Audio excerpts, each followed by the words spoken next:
자, 이재명의 크립토 산업을 위한 그 전략은 내가 지난 435강에서 했던 거예요. 원화 스테이블 코인 시장을 조속히 조성하고 가상자산을 적대시하지 않고 그거를 프렌들리하게 그렇게 만들어야 돼요. 우리나라가 이것을 짓누르는 바람에 결국 굉장히 어렵게 됐습니다.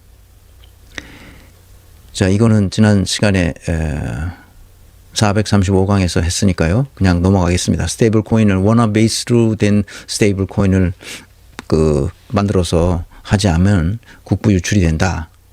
그런 얘기를 하는데 그 의미가 뭔지는 나중에 이 크립토와 관련된 강의를 할 때 하겠습니다. 그 하려면 좀 시간이 많이 들어서. 그러니까 이재명은 이걸 알고 있는데 국회의원들이 이걸 모르고 있다는 거예요. 지금 답답하죠. 이재명이 필요한 것은 세 가지입니다. 첫 번째 건강. 아, 이재명은 진짜 부러워요, 내가. 아, 저렇게 건강한 사람이 있나. 목소리가 그렇게 해도 쉬질 않아. 나는 독일에 가서 그 성대 수술을 한 번 받았어요. 독일에서. 독일에서 두 번인가? 한 번이에요, 한 번. 성대에 폴립이 생겨요. 폴립이 생긴 걸 뜯어내야 되거든요. 그걸 잘라내야 되는데 독일에서 받고 한국에 와서도 한 번 성대 폴립 워크숍 하다가 무리를 해서 성대 폴립 때문에 그 삼성병원에서 다시 한 번 이게 수술을 받았는데 이번에도 폴립이 생기지 않도록 하려면 수술 받지 않으려면 조심해야 됩니다. 그 점을 양해해 주세요. 이 강의를 들으시는 분들은 건강 부럽습니다, 진짜. 두 번째는 안전입니다. 지금 테러리스트가 어떤 방식으로 이재명을 제거하려고 대들지 모릅니다. 그래서 반드시 안전하게, 그래서 그 방탄 유리도 만든다는 것 같고 좀 빨리 해야 됩니다. 세 번째, 분권화 개념이 없다는 거예요. 분권화 개념이 없다는 것이 가장 큰 문제입니다. 지금 민주당에 그다음에 이재명이 뒤에서 나올지 모르겠어요. 뒤에서 조금 더 분권화하겠다. 국토를 분권화하겠다. 이런 얘기가 나와줬어야 되는데 그게 안 나오고 있어요. 분권화가 없는 조직은 본인이 세종임금처럼 잘 통치를 할 수 있을지 모르지만 그 다음 사람이 흐리부리한 사람이 나오면 다시 다 와르르 무너집니다. 그래서 분권화가 중요해요. 내가 이 분권화를 끊임없이 중요하게 생각하는 것은 바로 그것 때문이에요. 분권화되지 않은 상태에서는 본인이 통치할 때는 잘할 수 있어. 본인이 마름 역할을 할 때는 공무원들을 다 이렇게 움직이게 해서 잘할 수 있어. 그런데 문제는 분권화되지 않으면 그 다음 사람이 왔을 때는 다 무너진다는 거야. 이재명이 8년 동안 성남시에서 잘했잖아. 그런데 분권화 시켜놓지 않은 거야. 그래서 은수미가 가가지고 다 망가뜨린 거야. 은수미는 그런 리더십을 발휘할 수 있는 능력이 없는 사람이거든. 은수미는 훌륭한 사람이야. 노동 운동하고 산업맹훈련하고 하면서 우리나라를 바꾸려고 엄청 애를 쓴 사람인데 리더십을 발휘하는 방식을 몰라. 그래서 엉망진창이 된 거지. 그래서 분권화가 뭔지 다시 한번 여기서 말하는 분권화가 뭔지를 꼭 아셔야 됩니다. 그래서 이 분권화를 내가 그렇게 가르치고 싶어서 해도 결국은 끝끝내 못 가르치고 이 유튜브에서도 이제 분권화를 가르치고 있는 중이에요. 근데 분권화를 잘 이해 못해 사람들이.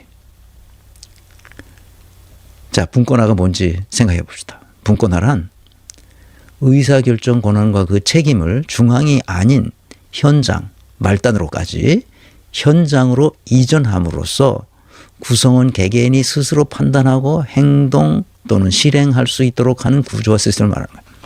뭘 말한다고? 구조화 시스템을 말하는 거예요. 분권화는 구조화 시스템을 분권화시키는 거예요. 그건 구체적으로 거기 써 있죠. 의사결정 권한과 그 책임을 중앙이 아닌 현장으로 이전하는 것이. 실제로 그거를 맡아 일할 수 있는 그 사람으로 권한과 책임을 이전시키는 거예요. 이전시키는 방식은 두 가지. 하나는 양도가 있고 하나는 위임이 있어요. 그 둘 중 안에 어느 걸 선택해서 그쪽으로 이전시켜 주는 거예요.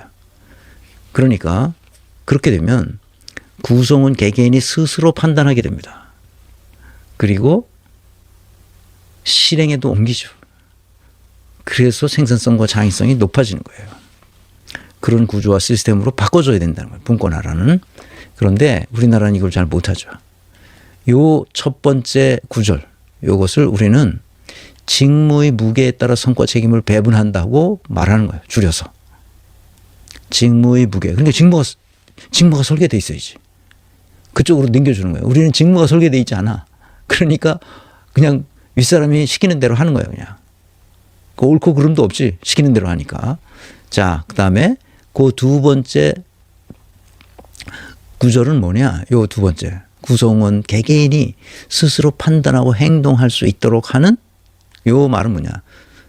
각 직무 담당자가 자기 직무가 설계되어 있는 그것을 내가 반드시 해야 할 권한과 책임을 가지고 있는 그것을 독립된 자율적 주체로 행동하도록 하는 거예요. 구성원 개개인이 스스로 판단하고 실행할 수 있도록 하는 거지. 독립된 자율적 주체로. 그러니까 독립된 자율적 주체란 말은 누구의 명령과 통제를 받지 않는다는 뜻이야. 자기가 알아서 한다. 지귀현이처럼 조희대한테 명령 통제를 받고 허튼 짓을 하는 게 아니라 자기 독립된 자율적 주체로 행동한다는 거예요. 그래서 그것을 개인화라고도 말해요. 나중에 기회가 되면 개인화에 대해서 얘기합니다. 그래서 이 분권화의 의미를 제대로 이해하려면 권한과 책임이 뭔지를 이해해야 돼요. 그래서 중앙에 있던 것을 현장으로 옮긴다 했잖아요. 그러니까 중앙이 사라지는 거예요. 중앙은 없어지는 거예요. 중앙이 사라지고 권한과 책임이 직무의 무게에 따라 분산하여 위임 또는 양도하는 거예요. 분권화의 의미가. 그리고 그렇게 되면 지 꼴리는 대로 하면 안 되잖아. 그러니까 지 꼴리는 대로 할 수 없고 정보를 공유하는 거예요. 모든 정보가 수평적으로 공유되어서 서로 피드백 또는 코멘트가 이루어지고 이를 반영하여 직무 담당자가 자신의 책임으로 의사결정하는 것. 그것을 분권화의 핵심이에요. 정보를 공유하고 피드백을 받고 그것은 내 책임으로 결정한다는 거지. 아셨죠? 그래서 분권화가 이루어지고 자율적으로 책임지는 권한과 책임이 실질적으로 이양되어서 왔기 때문에 이전되어서 왔기 때문에 직무 수행 과정에서 유능함과 무능함이 그대로 드러나죠. 누가 우리 지금 관료 체계에서는 누가 무능한지 누가 유능한지를 알 수 없게 돼 있어요. 그게 가장 큰 문제입니다. 그래서 직무 설계를 통해서 그 일은 내 거다 하는 것을 알고 그 일을 그대로 해 나가는데 내가 잘못할 수 있으니까 주변의 이해관계자들에게 피드백을 받을 수 있도록 서로 정보를 공유하는 거죠. 내가 지금 여기까지 했는데 이게 괜찮은지를 한번 봐달라 하는 거랑 똑같아요. 그러면 피드백을 해주죠. 그거 좀 이상한데? 그거 이상한 건 좀 고치는 게 좋겠다. 이렇게 피드백을 해줘. 그러나 최종 결정은 그 직무 담당자가 하는 거죠. 코멘트는 자기보다 윗사람이 직무의 무게가 큰 사람이 그 피드백을 해주는 거예요. 이제 코멘트죠. 그런 걸 받아서 자기 책임하에 자기가 실행한다는 거예요. 알았죠? 그러니까 자율성이 굉장히 중요해요. 이게 바로 뭐예요? 이 상황. 이 세 가지 상황. 권한과 책임이 위임 또는 양도되고 정보가 공유되고 그래서 자율적으로 자기가 책임지는 사람들이 모여 있는 것을 뭐라고 그래? 네트워크라고 그래. 네트워크. 그래서 분권화된 조직과 이거는 그냥 내가 그 인터넷에서 따다가 여러분한테 보여주는 거예요. 분권화의 의미가 뭐냐. 이 나무형 조직을 가지고 있는 것은 피라미드형 위계 조직이기 때문에 이것은 밑둥이 잘리면 그대로 다 붕괴합니다. 한 놈이 나가면 다 붕괴합니다. 윤석열 한 놈이 파면되고 나니까 나머지가 다 붕괴되잖아요. 똑같은 거예요. 옛날에 군주국이 왕이 처단되면 나머지는 다 전쟁에서 지는 겁니다. 나머지 다 필요 없어요. 저항해봤자 소용이 없어요. 명령하는 사람이 없어졌기 때문에. 근데 우리나라에는 왕이 없어도 뭐가 나? 항상 의병이 일어나. 의병이. 그 말은 왕이 필요 없다는 것이 아니라 우리 국가 공동체가 우리가 살아나려면 의병이 일어나야 되겠다. 나라를 뺏길 수 없다. 이런 생각을 했기 때문에 그때 당시엔 그런 거지. 조선시대는. 지금은 왕이 없다는 생각을 민주주의 사회에서 하고 있기 때문에 윤석열 같은 놈이 나오면 견딜 수가 없는 거예요. 내가 견딜 수가 없어서 이거 시작했다 그랬잖아. 이 유튜브. 아니 윤석열이가 인간인가 저게 괴물이지. 모든 걸 속이잖아. 모든 그냥 입만 열면 거짓말을 하잖아. 그래서 밑동이 잘리면 그대로 붕괴한다. 지금 국힘당은 완전히 붕괴했죠. 근데 아직도 거기서 뭐 빨아먹을 게 있다고 생각하는 사람만 거기 붙어 있는 거예요. 근데 빨아먹을 게 없을 거야 아마. 그러니까 아직도 30%가 거기에 지지한다는 것은 우리나라의 국민의 30%가 그 미신을 믿고 있는 거야. 귀신을 믿고 있는 거고 저 헛개비를 믿고 있는 거예요. 이거는 기독교 신앙과도 밀접한 관련이 있어요. 거기 30%의 신앙인들이 신앙을 뭘로 하는 거예요? 미신 믿듯이 하는 거야. 미신은 뭐야?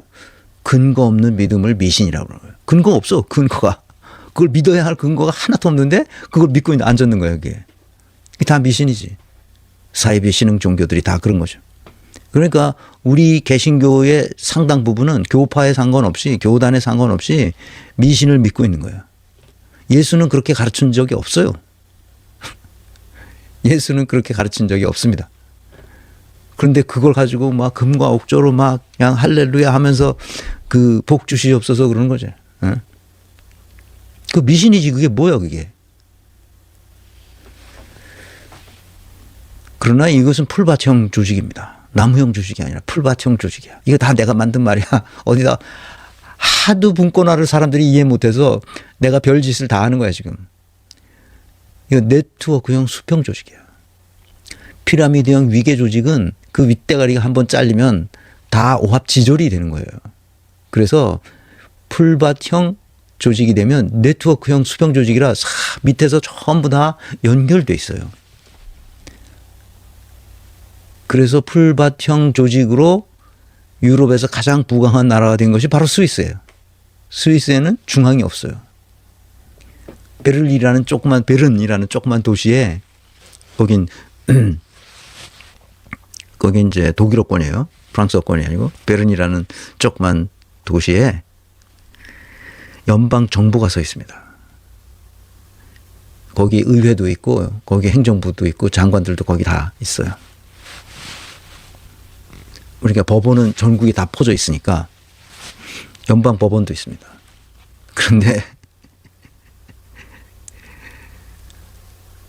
거길 수도라고 생각하지 않습니다. 그러니까 스위스는 수도가 없는 나라예요. 내가 알기로는 이 세계에서 수도가 없는 유일한 국가가 아닐까 싶어요.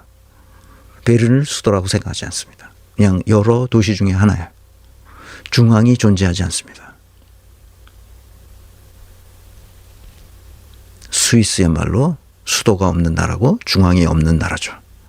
그래서 그 척박한 땅에서 오늘날 유럽에서 가장 잘 사는 나라가 된 것입니다. 풀밭형 조직. 내가 만들어낸 얘기예요.